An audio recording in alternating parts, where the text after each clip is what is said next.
नमस्कार, good morning और मैं हूं आपके साथ मनीषा पाटीदार। बुलेटिन की शुरुआत करेंगे मध्य प्रदेश की खबरों के साथ। ग्वालियर में आज जो है बीजेपी कार्य समिति बैठक करने जा रही है। इसमें केंद्रीय गृह मंत्री अमित शाह शिरकत करेंगे और बीजेपी नेताओं को जीत का मंत्र उनके द्वारा दिया जाएगा। बैठक की भव्य तैयारियां की जा रही है।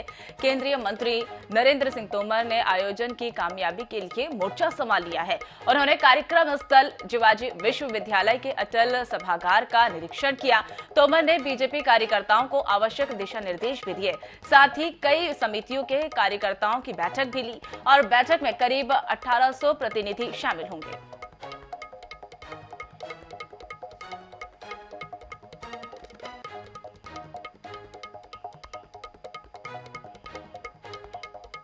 सत्ताधारी बीजेपी के केंद्रीय नेतृत्व ने आगामी मध्य प्रदेश चुनाव के लिए एक नई रणनीति तैयार कर ली है और पार्टी ने इसका काम गुजरात, उत्तर प्रदेश, महाराष्ट्र और बिहार के बीजेपी विधायकों को सौंपा है और ये प्रदेश में सभी 230 विधानसभा सीटों पर 7 दिन के लिए तैनात रहेंगे और रिपोर्ट तैयार कर आलाकमान को सौंपेंगे। देखिए हमारी खास रिपोर्ट। मध्य प्रदेश में होने वाले विधानसभा चुनाव के लिए भाजपा ने दूसरे राज्यों के विधायकों को काम सौंपा है। इन विधायकों को भोपाल में ट्रेनिंग दी जा रही, जिसके बाद वे अपने प्रभार वाले विधानसभा क्षेत्र के लिए रवाना हो जाएंगे। विधायक 20 से 27 अगस्त तक विधानसभा के प्रवास पर रहेंगे। वे स्थानीय पदाधिकारियों और समाज के प्रभावशाली लोगों से मिलकर जानकारी जुटाएंगे। जो फैक्टर ऐसे हैं जिनकी वजह से चुनाव में असर पड़ सकता है, उसकी रिपोर्ट बनाकर पार्टी को देंगे। और भारतीय जनता पार्टी एक लोकतांत्रिक पार्टी है। हमारा हर कार्यकर्ता, चाहे वो देश के गृह मंत्री हो, चाहे हमारे पार्टी के मुख्यमंत्री हो, चाहे वो अन्य प्रांतों के MP MLAs हो, जहां पर भी ये लोकतंत्र का यज्ञ होता है वहां आहुति देने आते हैं। और प्रशिक्षण जो है वो भारतीय जनता पार्टी के रग रग में है, क्योंकि प्रशिक्षित कार्यकर्ता ही वैचारिक कार्यकर्ता होता है और ये जितने भी आए हैं वो सब वैचारिक कार्यकर्ता हैं और इस लोकतंत्र को मजबूत करने के लिए काम करेंगे, पार्टी को मजबूत करने के लिए काम करेंगे। दूसरे राज्यों से आए विधायकों का प्रशिक्षण होशंगाबाद रोड स्थित कान्हा फन सिटी में हुआ। प्रशिक्षण के दौरान मंच पर उच्च शिक्षा मंत्री मोहन यादव, गुजरात के विधायक अमित ठाकुर और प्रशिक्षण विभाग के प्रदेश संयोजक विजय दुबे भी मौजूद रहे। तो वहीं बीजेपी की इस रणनीति पर कांग्रेस तंज कस रही है कि भाजपा के केंद्रीय नेतृत्व को प्रदेश के नेताओं पर भरोसा नहीं रहा।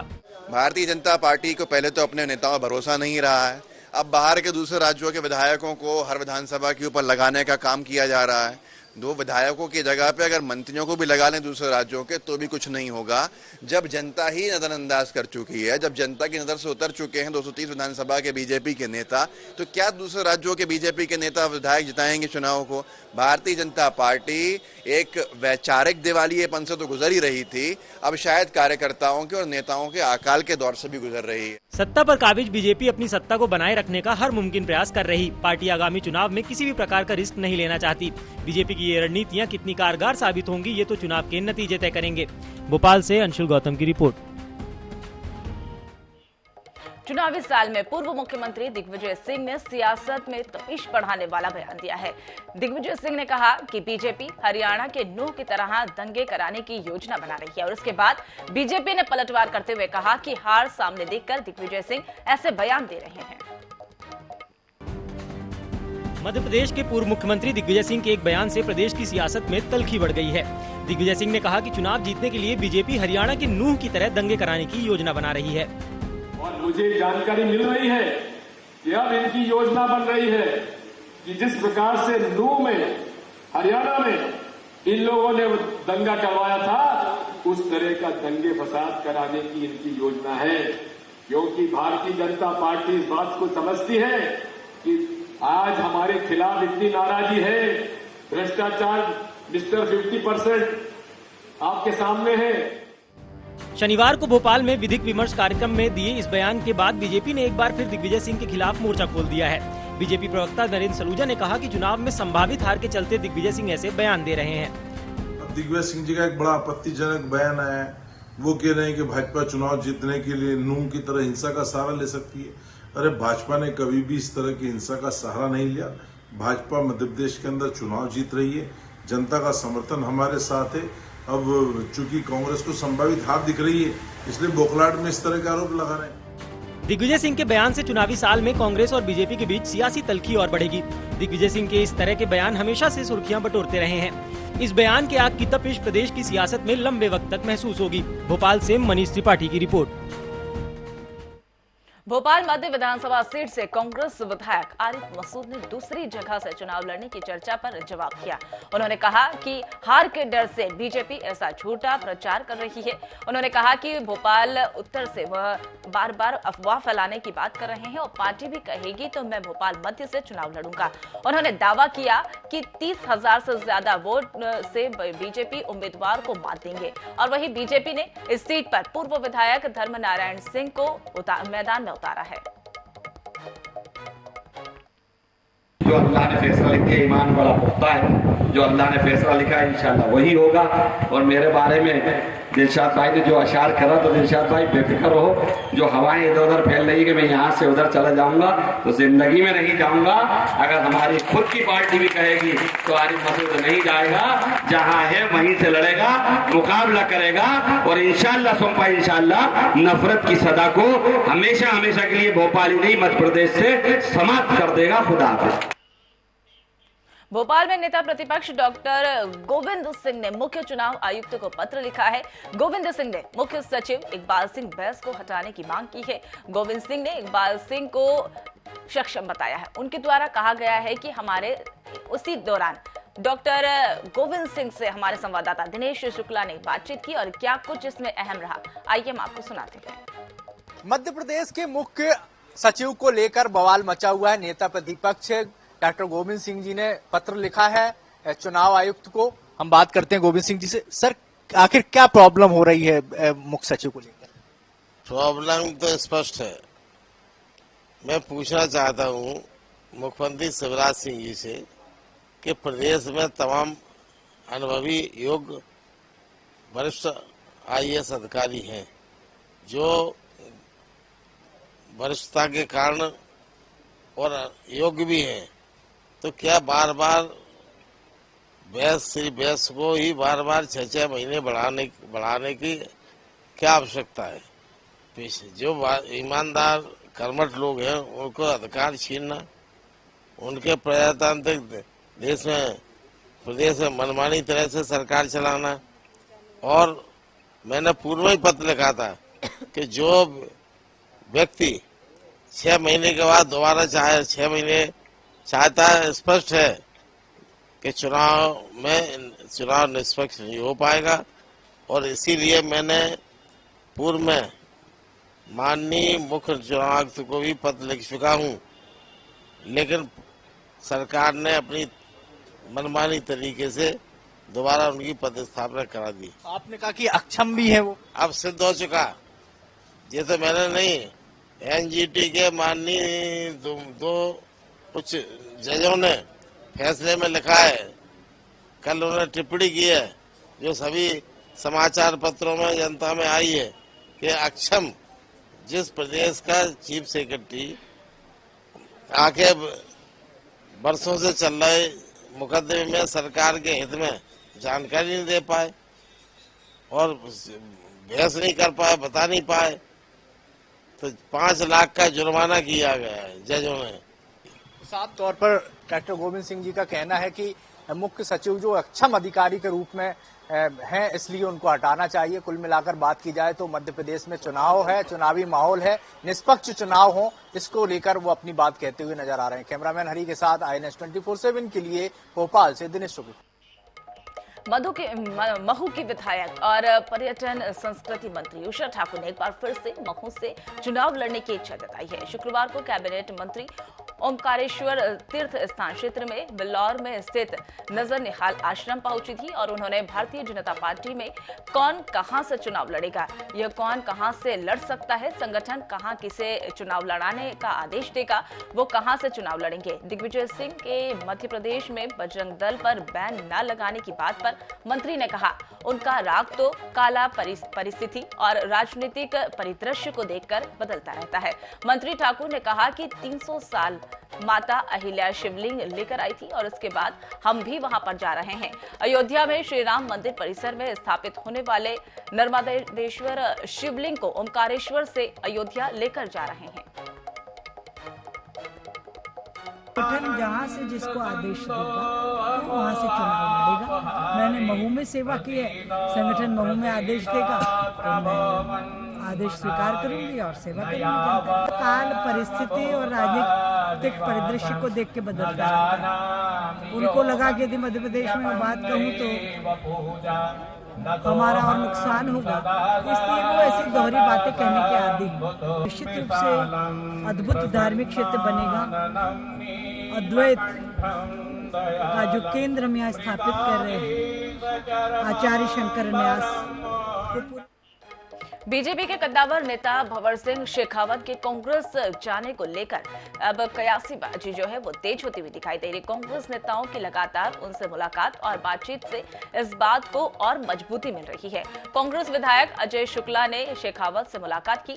दोनों के बीच बंद कमरे में घंटों तक बातचीत हुई। कांग्रेस विधायक ने अपनी मुलाकात को सामान्य मुलाकात करार दिया। हालांकि उन्होंने यह भी कहा कि शेखावत कांग्रेस में आने चाहते हैं तो उनका स्वागत है। बरसों पुराने संबंध में मेरे पिताजी खास दोस्त रहे, तो मेरे पिता गुल्ली हैं और उनका आज जन्मदिन था, तो उस जन्मदिन उनसे मिलने भी आया था, क्योंकि हमारे परिवार से जुड़े में और भारतीय जनता पार्टी के वरिष्ठ नेता भी उनसे मिलने आया है। देखिए, आज तो नॉर्मल मुलाकात है और कोई कांग्रेस में आते हैं उनको बहुत स्वागत है, क्योंकि कांग्रेस पार्टी में ऐसे ही लोगों की जरूरत है जो कर्मठ है। तो उन्होंने वर्षों से लेके भारतीय जनता पार्टी को आज इस मुकाम पर पहुँचने के लिए बहुत शेखावत जी हो या सत्यनारायण जी हो, आदरणीय मेरे बाबू जी हो या प्रकाश सोनकर हो, ऐसे लोगों ने भारतीय जनता पार्टी को जिंदा रखा और आज इस पोजीशन जो पहुंची है भारतीय जनता पार्टी, इसमें शेखावत जी का बहुत बड़ा हाथ था।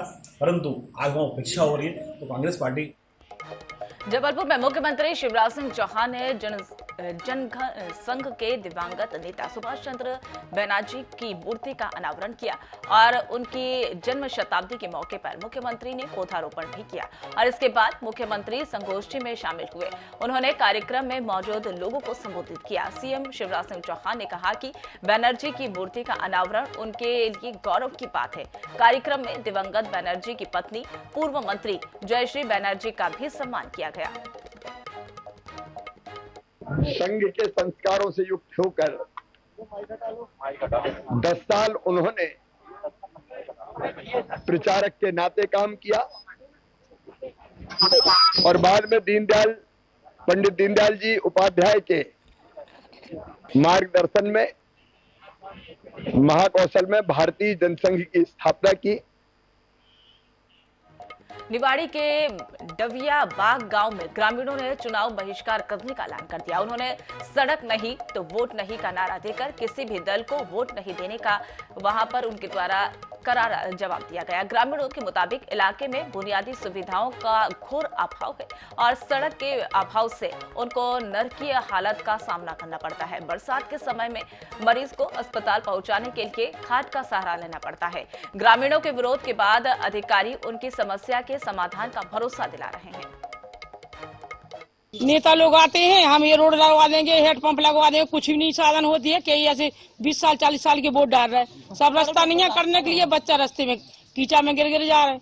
डिलीवरी हमारी खाट पे क्या दिक्कत होती है जब बस पानी के मौसम में आते बच्चे निकल नहीं पाते, जो लूले आदमी बेबी नहीं निकल पाते, जिसके बच्चा पेट में वो भी नहीं निकल पा रहे, किसी को गाड़ी वाहन भी नहीं निकल पा रहा। हमको तो बस आप रोड चाहिए तो हम वोट देंगे, नहीं तो भाई हम वोट नहीं देंगे।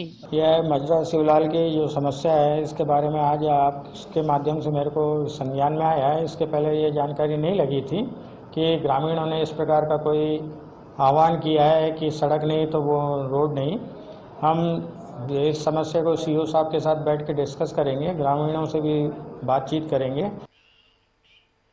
मध्य प्रदेश में चुनाव नजदीक आने के साथ ही अलग अलग वर्गों के तल्ख अब तेवर सामने आने लगे हैं। अब सत्ताधारी के बेहतर भागीदारी की मांग को लेकर क्षत्रिय कर्णी समाज ने मोर्चा खोल दिया है। उन्होंने आगामी 27 अगस्त को भोपाल में क्षत्रिय एकता महापंडाव आयोजित करने का ऐलान कर दिया और इसी के साथ उनकी मांगों में क्षत्रिय कल्याण बोर्ड का गठन और सनातन बोर्ड का गठन प्रमुख है।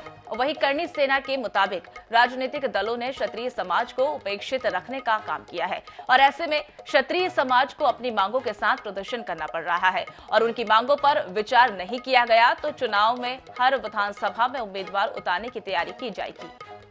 अभी तो 27 तारीख को क्षत्रिय एकता महापड़ाव का आयोजन हम लोगों का भोपाल में है, जहां अधिक संख्या में संख्या बल सरकार को दिखाना है, तब जाके सरकार और सत्ता नतमस्तक होगी, तब जाके क्षत्रियों का बल सामने आएगा। एक्चुअली क्या है, अभी आपको दिख रहा है कि 3 महीने पहले हम एक्टिव हुए हैं, लेकिन 3 महीने पहले हम फ्रंट लाइन पे एक्टिव हुए हैं। हमारा केडर गांव-गांव तो हम 5 साल पहले से तैयार करते हैं। क्षत्रिय करणी सेना परिवार द्वारा क्षत्रिय एकता महापड़ाव का आयोजन भोपाल मध्य प्रदेश दशहरा मैदान विठल मार्केट में 27 अगस्त 2023 सुबह 10 बजे से किया गया है। उसमें जो हमारी मुख्य मांग है वो मध्य प्रदेश के क्षत्रियों को 80 से 100 विधानसभा टिकटों का वितरण करवाना है। उसके अलावा 19 सूत्री मांगे लेके हम मैदान में उतरे हैं। मैं संक्षिप्त में आपको बताना चाहूँगा, सत्ता में भागीदारी है, क्षत्रिय समाज की, क्षत्रिय कल्याण बोर्ड और स्वर्ण आयोग का गठन का है, क्षत्रिय छात्रों के लिए हॉस्टल को मांग रखी है हमने, महापुरुषों और वीरांगनाओं के इतिहास को संरक्षित करने की मांग रखी है, EWS की विसंगतताएं दूर करने की हमने मांग रखी है, सनातन बोर्ड के गठन की हमने मांग रखी है। कूनो नेशनल पार्क प्रबंधन NTCA की देखरेख में पर्यटन पर खास फोकस रखा जा रहा है और प्रबंधन ने ससईपुरा में देश की पहली चीता सफारी विकसित करने के लिए फैसला किया है। कूनो नेशनल पार्क के बाहर करीब 180 हेक्टेयर में चीता सफारी के लिए बनाने के लिए तैयारी कर ली गई है और वही चीता सफारी का प्रस्ताव central zoo authority of India के पास भेज दिया गया है। स्वीकृति मिलने के बाद अब डिटेल प्रोजेक्ट रिपोर्ट भी तैयार की जाएगी और इसी के साथ एक इंटरप्रिटेशन सेंटर की भी तैयारी की जा रही है। अधिग्रहित की तो केवल राजस्व की 50-55 हेक्टेयर है ना, बाकी तो फॉरेस्ट की ही ज़मीन वहाँ पर उपलब्ध है करीब 150 हेक्टेयर। तो ये करीब 200 हेक्टेयर एरिया में एक प्लान है। अभी उसका कोई भी अभी ठोस कार्रवाई ऐसी शुरू हुई नहीं है। अभी गवर्नमेंट को स्वीकृति के लिए भेजा है। जब स्वीकृति मिलेगी उसके बाद ही आगे की कार्रवाइयाँ की जाएगी। इंद्र देवता 3 दिन के अंदर अंदर यहाँ पे बरसे हैं। तो खबरों का सिलसिला यूं ही जारी रहेगा, लेकिन रुक एक छोटे से ब्रेक के लिए। ब्रेक के बाद फौरन हाजिर होते हैं।